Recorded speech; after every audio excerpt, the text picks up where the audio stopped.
Hello students, good morning to all of you. तो आज हम पढ़ेंगे इलेक्ट्रोस्टैटिक पोटेंशियल एनर्जी। तो पोटेंशियल एनर्जी का जब भी बात आती है तो हमेशा एक फोर्स होता है, कैसा, कंजर्वेटिव फोर्स। यहाँ पर कौन सा कंजर्वेटिव फोर्स है, तो यहाँ पर इलेक्ट्रोस्टैटिक फोर्स होता है, जो कि कैसा होता है, कंजर्वेटिव फोर्स होता है। तो हम क्या बोलते हैं कि चेंज इन पोटेंशियल एनर्जी क्या होता है, work done against any conservative force. तो यहाँ भी वही कंसेप्ट लगता है आपका कि change in electrostatic potential energy क्या होता है, work done against the electrostatic force. यहाँ पर जो हम बेसिकली जो पोटेंशियल एनर्जी पढ़ते हैं वो सिस्टम ऑफ चार्जेस की पोटेंशियल एनर्जी पढ़ते हैं, ठीक है। तो सबसे पहले हम बात करेंगे आपके जो टॉपिक्स होंगे वो कैसे टॉपिक्स होते हैं, electrostatic potential energy of system of 2 charges, system of 3 charges, 4 charges. तो एक सिस्टम आपको मिलेगा 2 चार्ज का हो, 3 चार्ज का हो, 4 चार्ज का हो, उनकी आपको पोटेंशियल एनर्जी निकालनी होती है, ठीक है। या फिर आपको मिलेगा potential energy of a dipole. तो हम सबसे पहले बात करते हैं potential energy of a system, potential electrostatic potential energy of a system, ठीक है। यहाँ तक आ रहा है क्या? हाँ, ठीक है। Electrostatic potential energy of a system. तो पहले जो अपना सिस्टम होगा किसका, पहले हम डेफिनेशन लिख लेते हैं, इसकी क्या डेफिनेशन होती है। तो डेफिनेशन ये होती है कि हाँ, electrostatic potential energy, electrostatic potential energy of a system is the work done required to assemble the system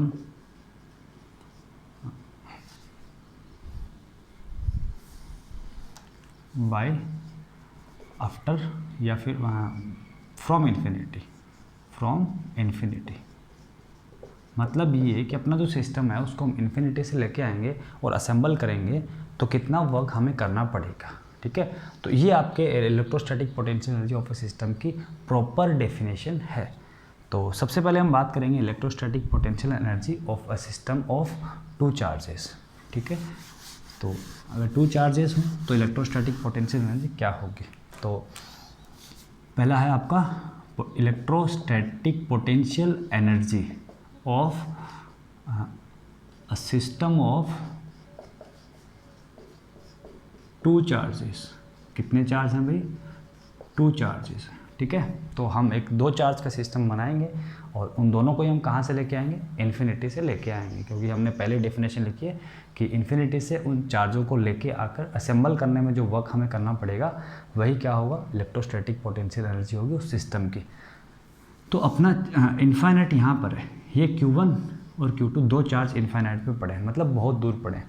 उनको हम लेके आएंगे यहाँ पर, जहाँ पर पहले से कोई चार्ज अवेलेबल नहीं है। पहले से कोई चार्ज अवेलेबल नहीं है, इसका मतलब पहले से वहाँ पर कोई किसी तरह का इलेक्ट्रिक फील्ड भी नहीं है। तो अगर हम किसी एक चार्ज को पहले लेके आते हैं, यहाँ पर कोई इलेक्ट्रिक फील्ड नहीं है, मतलब हमें कोई फोर्स लगाना ही नहीं पड़ेगा, और या फिर किसी कंजर्वेटिव फोर्स के अगेंस्ट कोई वर्क नहीं होगा, तो हमें कोई वर्क नहीं करना पड़ेगा। तो Q1 को हम यहाँ ले आए, ठीक है। तो work done in bringing only Q1 कितना हो जाएगा, 0 हो जाएगा, बिकॉज यहाँ पर पहले से कोई इलेक्ट्रिक फील्ड नहीं था, पहले से कोई चार्ज भी नहीं था, तो इसको अपोज करने वाला कोई था ही नहीं, तो हम सीधा सीधा उठा के यहाँ पे ले आए, कोई वर्क डन हमें करना नहीं पड़ा अगेंस्ट इलेक्ट्रोस्टैटिक फोर्स, ठीक है। वैसे तो आप बोलोगे कि एक चार्ज को यहाँ से यहाँ लेके आओगे तो कुछ तो करना ही पड़ेगा, लेकिन इलेक्ट्रोस्टैटिक के अगेंस्ट हमें, फोर्स के अगेंस्ट हमें कोई वर्क हमें नहीं करना पड़ेगा। अब हम दूसरे चार्ज को लेके आएंगे Q2 को लेके आएंगे। तो मान लो हम पर्टिकुलर डिस्टेंस, कोई R डिस्टेंस पर हम लेके आएंगे चार्ज Q2 को। कहाँ से लेके आ रहे हैं, इन्फिनिटी से लेके आ रहे हैं। तो हमें कुछ वर्क करना पड़ेगा। क्यों करना पड़ेगा कि अब इस इलाके के अंदर इसका दबदबा हो गया। अब अगर कोई दूसरा चार्ज लाएंगे तो ये क्या करेगा, अपोज करेगा। प्लस होगा तो अपोज, इसके सेम नेचर का होगा तो अपोज करेगा, माइनस का होगा या फिर मतलब अपोजिट नेचर का होगा तो अट्रैक्ट करेगा। तो हमें वहाँ पर इलेक्ट्रोस्टैटिक फोर्स के अगेंस्ट वर्क करना पड़ेगा, ठीक है। आपके दिमाग में ये चीज़ भी आ रही होगी कि अगर अपोजिट चार्ज होते तो हमें वर्क क्यों करना पड़ता, वो तो अपने आप ही खींच लेता, यहाँ क्या होता है, जब भी हम डिस्प्लेसमेंट की बात करते हैं, वर्क डन की बात करते हैं ना, तो होता क्या है, हमें चार्ज को लेके आना होता है विदाउट एक्सेलरेशन, बिना एक्सेलरेशन के हमें लेके आना होता है। तो अगर ये फोर्स इधर भी लगा रहा होता है तो हमें उधर लगाना पड़ता है, क्योंकि हम विदाउट एक्सेलरेशन उसको लेके आते हैं, ठीक है। और अगर ये उधर लगा रहा होता है तो हमें इधर लगाना ही पड़ेगा। अब देखिए इसको हम लेके आएंगे, तो ये पॉइंट आपका कुछ भी पॉइंट हो गया, सपोज ये पॉइंट है आपका P और ये पॉइंट है इन्फाइनाइट, तो हमें कितना वर्क करना पड़ेगा। तो हम लिखते हैं यहाँ पे work done in bringing Q2, work done in bringing Q2, कितना वर्क करना पड़ेगा। तो हमें पता है वर्क डन का फॉर्मूला कितना होता है, वर्क डन का फॉर्मूला आपको पता होगा, change in potential into charge, ठीक है। क्योंकि पोटेंशियल डिफरेंस का फॉर्मूला क्या होता है, पोटेंशियल डिफरेंस का फॉर्मूला होता है वर्क डन अपॉन चार्ज। तो वर्क डन क्या होगा, पोटेंशियल डिफरेंस इनटू चार्ज हो जाएगा। पोटेंशियल डिफरेंस कितना, हम कहाँ से कहाँ आ रहे हैं, हम इन्फाइनाइट से यहाँ आ रहे हैं। तो जब हम यहाँ से यहाँ आ रहे हैं तो जो पोटेंशियल डिफरेंस होगा वो क्या होगा, वो होगा आपका Vp माइनस, मतलब फाइनल माइनस इनिशियल, हम ऐसे लिखते हैं, बिल्कुल लिखते हैं। यहाँ पर क्या हो गया, Q2 हो गया। इन्फाइनाइट पे पोटेंशियल हम क्या एज्यूम करते हैं, 0 एज्यूम करते हैं। तो ये जो W है, तो पहले देख लेता हूँ आपको दिख रहा है नहीं दिख रहा, दिख रहा है। तो W जो है वो आपका हो जाएगा Vp into Q, Vp into Q2। और Vp कितना है, Vp किसका पोटेंशियल, इसका पोटेंशियल, क्योंकि ये तो अभी हम लेके आ रहे हैं इसको। तो यहाँ पे इसका कुछ पोटेंशियल था, कितना था, KQ1/R। तो Vp इंटू Vp आपका क्या हो गया, KQ1/R और इंटू Q2। तो this is the potential energy of this system. ये वर्क हमें करना पड़ेगा। Q1 को हम लेके आए, कोई वर्क नहीं करना पड़ा। Q2 को हम लेके आए, तो यहाँ पर कुछ पोटेंशियल था, और कुछ पोटेंशियल अगर था तो पोटेंशियल डिफरेंस इंटू Q2 क्या होगा, आपका वर्क डन होगा। पोटेंशियल डिफरेंस कितना आएगा, यहाँ पोटेंशियल था KQ1/R, वहाँ था 0, तो डिफरेंस कितना, KQ1/R इंटू Q2 आपका वर्क डन हो गया। और यही वर्क डन क्या होगा, potential energy of the system. So अपना फाइनल लास्ट में जो हम फॉर्मूला लिखेंगे, अरे यार लाइट चलेगी,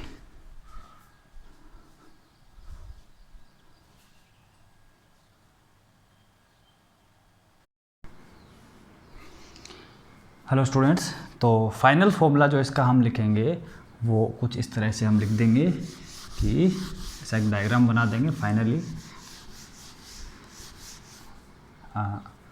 कि Q1 Q2 अगर दो चार्ज रखे हुए हैं किसी r डिस्टेंस पर, तो उनकी पोटेंशियल एनर्जी जो होती है, इलेक्ट्रोस्टैटिक पोटेंशियल एनर्जी, वो क्या होती है सिस्टम की, KQ1 Q2 अपॉन R। ये हो जाएगी इलेक्ट्रोस्टैटिक पोटेंशियल एनर्जी, बस, ठीक है, इस सिस्टम की। अब आपके आता है इलेक्ट्रोस्टैटिक पोटेंशियल एनर्जी ऑफ, अगर मान लो 3 चार्जेस की बात हो, ऐसा कुछ आपसे बोल दे, कितने चार्जेस, 3 चार्जेस प्लेस्ड एट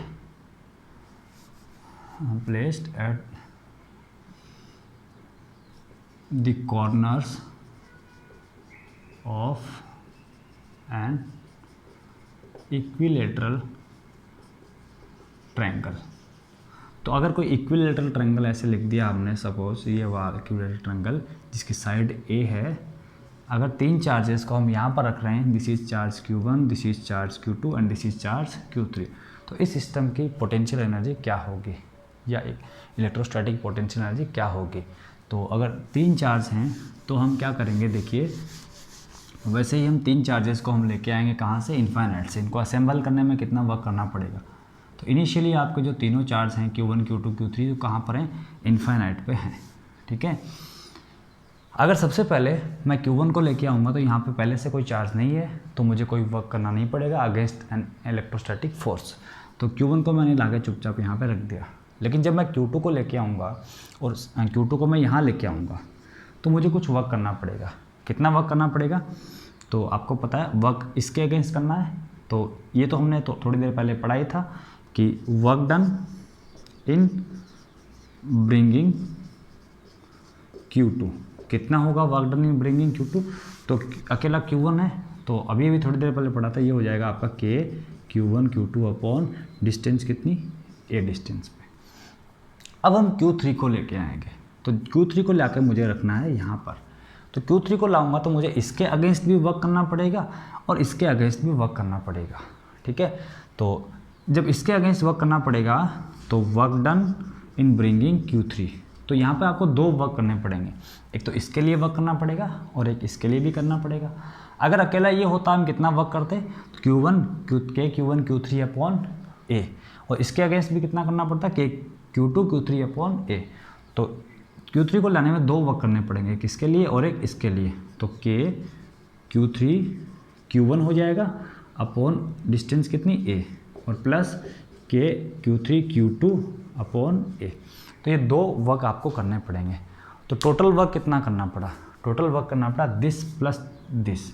तो इस सिस्टम की पोटेंशियल एनर्जी क्या हो जाएगी, potential energy of this system आपकी हो जाएगी Q1 Q2 by A plus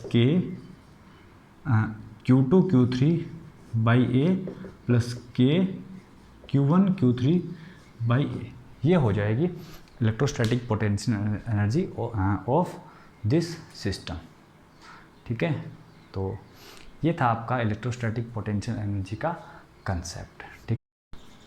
अब अगर यहाँ पर मान लो आपको ऐसा बोल दिया जाए कि ये डिस्टेंस अलग अलग है, ये डिस्टेंस हो सकता है सेम ना हो, डिस्टेंस अलग अलग भी हो सकती हैं। सपोज़ ये डिस्टेंस आपको दे दी, ये 1 ये 2, आपको ये डिस्टेंस मिल गई R12, ये डिस्टेंस होगी R13 और ये डिस्टेंस होगी R23, ठीक है। ये ऐसी डिस्टेंस आ गई तो भी कोई दिक्कत नहीं है। तब क्या होगा, Q2 को लेके आएंगे तो इन दोनों का जो वर्क डन है वो क्या हो जाएगा आपका, यहाँ पर लिख देंगे अपॉन R की जगह लिख देंगे 1 2 लिख देंगे, यहाँ पर क्या लिख देंगे R31 या 1 3 लिख देंगे, 1 3 लिख देंगे। इसको चलो 3 1 लिख देते हैं, इसको भी 3 1 कर देते हैं, ठीक है। ये होगा 3 1 ताकि एक ऑर्डर में रहे। ये क्या हो जाएगा R, यहाँ पे क्या लिखा है, यहाँ पे 2 3 है तो यहाँ भी हम क्या कर देंगे 2 3 कर देंगे, ठीक है। तो आप ऐसे भी कर सकते हो। अभी ये जो हमने दो क्वेश्चन देखे हैं, तो यहाँ पर चार्ज कितने थे, या तो 2 थे या फिर 3 थे। अगर मान लो इनसे ज़्यादा चार्ज हो तो क्या करोगे, तो ज़्यादा चार्ज हो तो आपको कुछ नहीं करना। देखिए आपके पास सपोज कितने चार्ज हैं, मैं ये बोलता हूँ यहाँ पर ये Q1 चार्ज है, ये Q2 चार्ज है, Q3 चार्ज है, Q4 चार्ज, इतने चार्ज हैं। आप पोटेंशियल एनर्जी का कंसेप्ट का कैसे लिखोगे, आप दो दो के पेयर बना लोगे। तो इसमें कितने फॉर्मूले आपको लिखने पड़ेंगे, इसमें आपको एक फॉर्मूला लिखोगे आप इसका, ठीक है, एक फॉर्मूला लिखोगे आप इसका, एक फॉर्मूला इसके देखिए कितने पेयर बनते हैं, एक पेयर इसके साथ, एक पेयर इसके साथ, कितने बन गए 2 बन गए। और इसके कितने पेयर बनेंगे, एक इसके साथ बन गया, 2 इसके कितने बने 2, और एक इसके साथ बनेगा तो टोटल कितने हो गए 3। इसके पेयर इसके साथ तो काउंट कर लिया, एक इसके साथ बनेगा और एक इसके साथ बनेगा, कितने 2। इसके पेयर इसके और उसके साथ तो काउंट कर लिए, एक इसके साथ पेयर बनेगा तो +1। तो टोटल कितने आपको टर्म लिखनी पड़ेंगी, ऐसी टर्म आपको लिखनी पड़ेंगी, 6 टर्म लिखनी पड़ेंगी, ठीक है। जैसे थर्ड वाले का अगर हम देखें, थर्ड वाले के अंदर, तो थर्ड वाले के अंदर कितने चार्ज थे भाई, थर्ड वाले के अंदर 3 चार्ज थे, Q1 Q2 Q3। तो कितने पेयर यहाँ पे बन रहे हैं, तो एक पेयर आपका ये बन रहा है जिसके लिए हमने ये लिख दी, एक पेयर आपका इसका इसके साथ बन रहा है जिसके लिए हमने ये वाली टर्म लिख दी, और एक पेयर आपका बन रहा है ये वाला जिसके लिए हमने सेकंड टर्म लिख दी, ठीक है। तो ये था आपका electrostatic potential energy of A system. और ये कब था, जब ऑलरेडी यहाँ पर पहले से कोई इलेक्ट्रिक फील्ड नहीं था या पहले से कोई यहाँ पे चार्ज नहीं था। मतलब जब पहला चार्ज को हम लेके आ रहे थे तो हमें कोई वर्क हमें नहीं करना पड़ रहा था। लेकिन क्या होगा जब पहले से कोई यहाँ पे चार्ज अवेलेबल हो या पहले से कोई यहाँ पे इलेक्ट्रिक फील्ड हो, तब क्या होगा, अब वो देखते हैं। तो नेक्स्ट जो आपका टॉपिक है वो है electrostatic potential energy of a system in an electric field.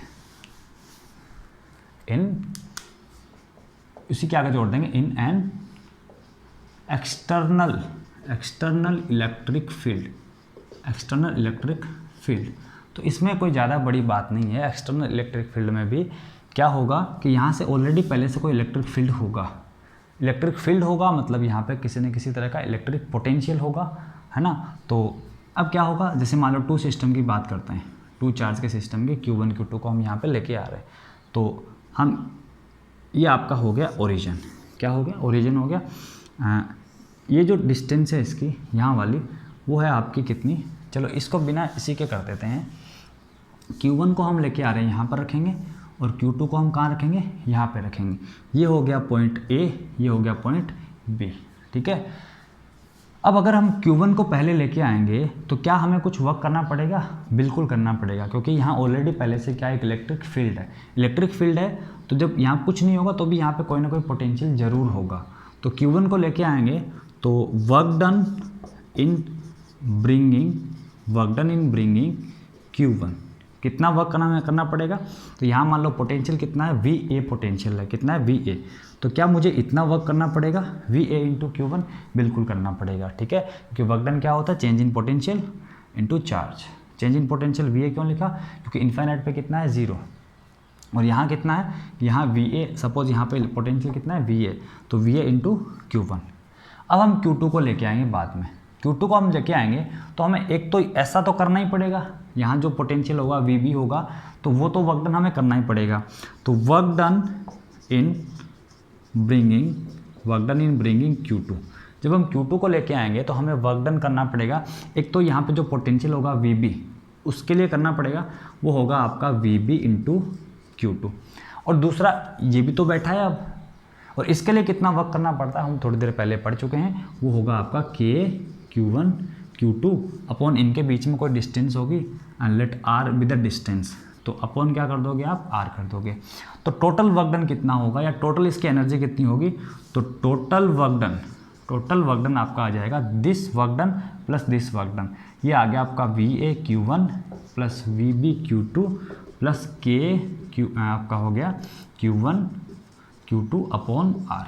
ये हो गया आपका इस सिस्टम की पोटेंशियल एनर्जी, क्योंकि यही टोटल वर्क डन ही किस में कन्वर्ट होगा, आपका पोटेंशियल एनर्जी में कन्वर्ट होगा, ठीक है। ध्यान देना, पहले वाले केस में क्या था, यहाँ पर पहले से कोई पोटेंशियल नहीं था, तो ये वाली टर्म क्या हो जाती हैं आपकी, 0 हो जाती हैं पहले वाले केस में, लेकिन अब ये टर्म्स 0 नहीं होगी, ठीक है। तो ये हो गया आपका electrostatic potential energy of a system in an external electric field.